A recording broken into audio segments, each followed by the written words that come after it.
ಎಲ್ರಿಗೂ ನಮಸ್ಕಾರ. ಧುರಂಧರ್ ಹಿಟ್ ಆಗಿದೆ, ಅದು ಎಲ್ರಿಗೂ ಗೊತ್ತಿರೋ ವಿಷಯ.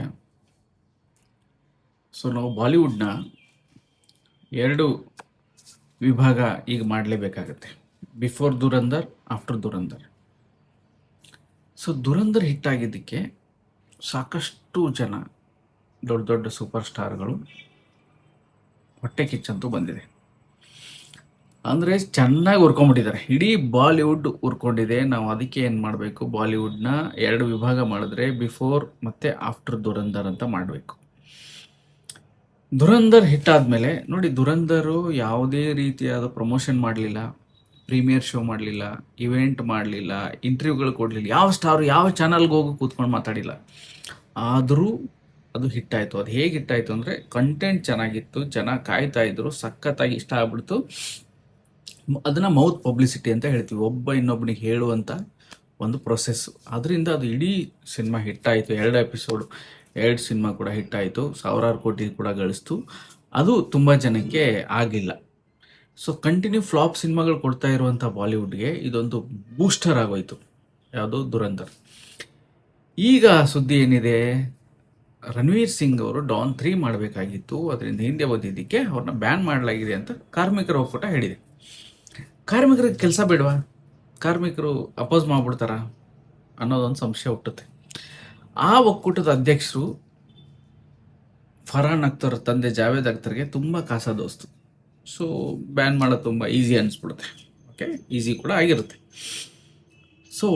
ಫರ್ಹಾನ್ ಅಖ್ತರ್ ಡಾನ್ 3 ಸಿನಿಮಾದ ನಿರ್ದೇಶಕ ಫರ್ಹಾನ್ ಅಖ್ತರ್ ಕ್ಲೇಮ್ ಮಾಡಿದ್ದು 40 ಕೋಟಿ ಲಾಸ್ ಆಗಿದೆ.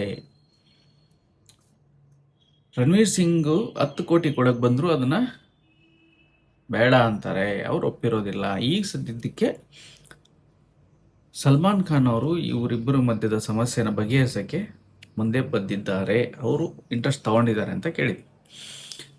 ಬಾಲಿವುಡ್ ಅನ್ನೋದು ಎಷ್ಟು ವರ್ಸ್ಟ್ ಅಂದರೆ, ನಿಮಗೆ 26/11 ಒಂದು ಅಟ್ಯಾಕ್ ಆಗುತ್ತೆ. ಆ ಅಟ್ಯಾಕಲ್ಲಿ ಕಸಬು 160ಕ್ಕಿಂತ ಹೆಚ್ಚಿನ ಜನರನ್ನ ಸಾಯಿಸ್ತಾನೆ, 300ಕ್ಕಿಂತ ಹೆಚ್ಚಾಗಿ ಗಾಯಗೊಳ್ತಾರೆ.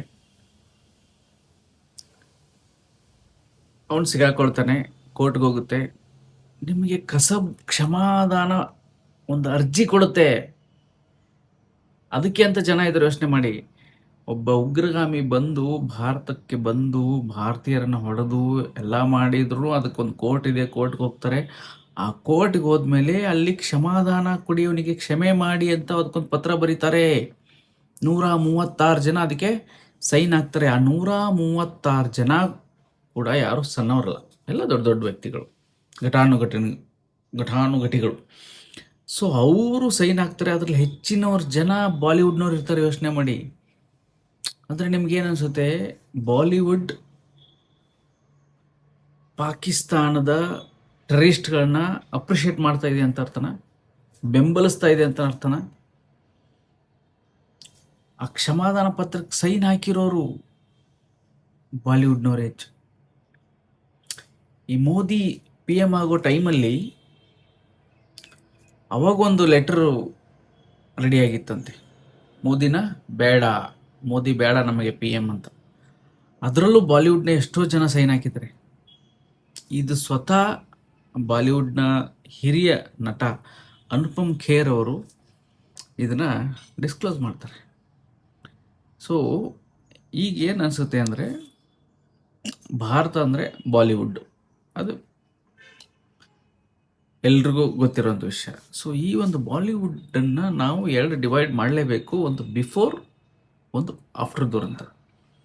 ಇಷ್ಟು ವರ್ಸ್ಟ್ ಆಗಿರೋ ಬಾಲಿವುಡ್ಡು ಸೋತು ಸುಣ್ಣವಾಗಿದ್ದಾಗ, ಧುರಂಧರ್ ಅಂತ ಒಂದು ಸಿನಿಮಾ ಹಿಟ್ ಕೊಟ್ಟಾಗ ಅದನ್ನು ಅಪ್ರಿಷಿಯೇಟ್ ಮಾಡ್ತಾ ಇಲ್ಲ, ಅದನ್ನು ತುಳಿತಿದ್ದಾರೆ.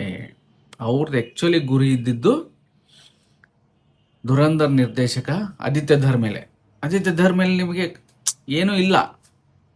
ಬಲಿಕ ಬಕ್ರ ಆಗಿದ್ದು ಮಾತ್ರ ರಣವೀರ್ ಸಿಂಗ್. ನೋಡೋಣ ಮುಂದೆ ಏನಾಗುತ್ತೆ ಅಂತ.